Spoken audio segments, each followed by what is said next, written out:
বনী ইসরাইলের ৩ যুবক সফরের উদ্দেশ্যে যাত্রা শুরু করলেন। এমন সময় বৃষ্টি শুরু হলে তারা একটি গুহার মধ্যে আশ্রয় নিলেন।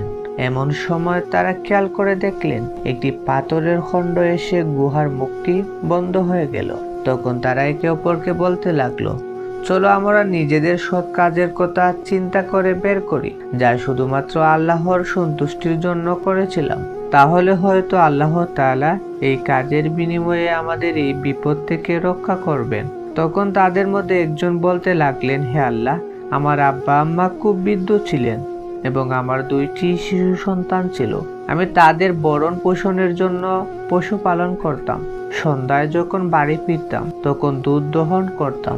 এই দুধ আমার সন্তানদের দেওয়ার আগে আমার আব্বা আম্মাকে পান করাতাম। একদিন আমার বাড়ি ফিরতে দেরি হয়ে গেল। যখন সন্ধ্যার পর আমি বাড়ি ফিরি তখন দেখতে পাই আমার আব্বা আম্মা ঘুমিয়ে পড়েছেন। তারপর আমি দুধ দহন করলাম। দুধের গ্লাস হাতে নিয়ে আমি আমার মা বাবার বিছানার পাশে দাঁড়িয়ে রইলাম, কিন্তু তারা গভীর ঘুমে মগ্ন ছিলেন। এভাবেই অপেক্ষা করে সারা রাত পার হয়ে গেল। হে আল্লাহ, আপনি জানেন আমি যদি শুধু আপনার সন্তুষ্টির জন্য এই কাজটি করে থাকি, তবে আপনি আমাদের উপর থেকে পাথরটি সরিয়ে দিন। সাথে সাথে আল্লাহ তাআলা পাথরটি একটু সরিয়ে দিলেন। দ্বিতীয় যুবকটি এবার আল্লাহর দরবারে মুনাজাত শুরু করলেন, হে আল্লাহ, আমার এক চাচাতো বোন ছিল। পুরুষরা যেমন মহিলাদের ভালোবাসে, ঠিক আমিও তাকে অধিক ভালোবাসতাম।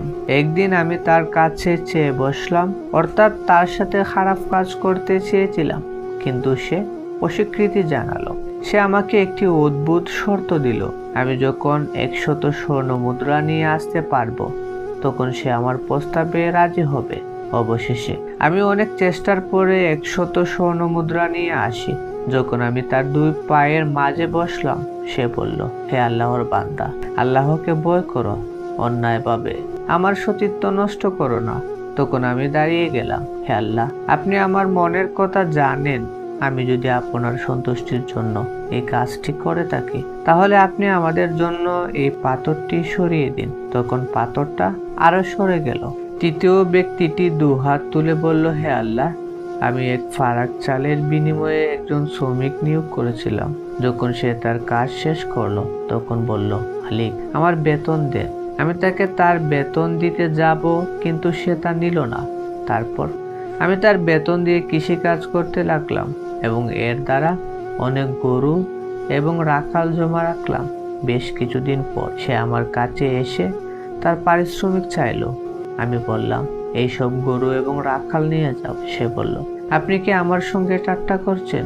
আমি উত্তরে বললাম, না, আমি তোমার সঙ্গে ঠাট্টা করছি না, এইসব সত্যি তোমার। তখন সে তার সমস্ত গরু নিয়ে গেল। হে আল্লাহ, আপনি জানেন আমি যদি আপনার সন্তুষ্টির জন্য এই কাজটি করে থাকি, তবে পাথরের বাকি অংশটুকু সরিয়ে দিন। তখন আল্লাহর দয়ায় সমস্ত পাথর গুহার মুখ থেকে সরে যায়।